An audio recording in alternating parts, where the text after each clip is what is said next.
So yun, nag-voice over na naman si Tanga.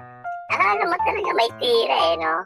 So ito mga cute, kung naalala nyo ito yung last month na ginawa natin si Boss, ang pagbabalik ni Boss. Fully healed na to, 3 weeks fully healed. Bali, ang project namin is half sleeve wrap around forearm.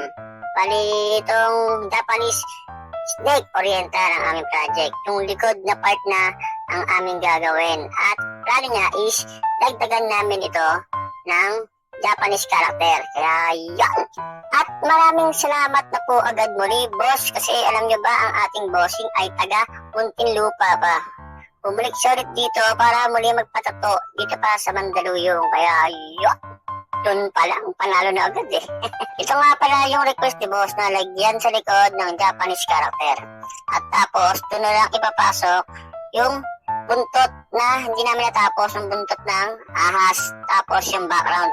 Ang sabi ko, ipaikot namin sa may Japanese character para maganda tignan at maganda yung pagkarap o pagkaikot na parang nakayakap sa'yo mismo yung steak na design na ginawa natin. At ito ay inilihan lamang natin para maganda yung flow nito. At ayun, ito na nga, tapos na kami mag-freehand. At syempre, ito na ang pinakahihintay ng ating bida. Ang food trip ni Boss na pa-Jollibee. Oy, busog na naman si Tanga.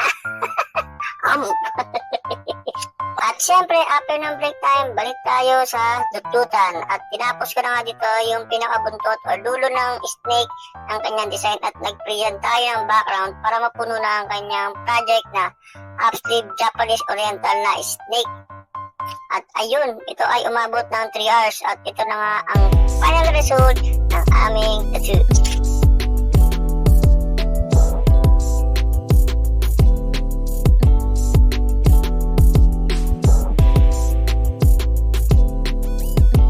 Maraming salamat muli, bossing, sa pagtitiwala.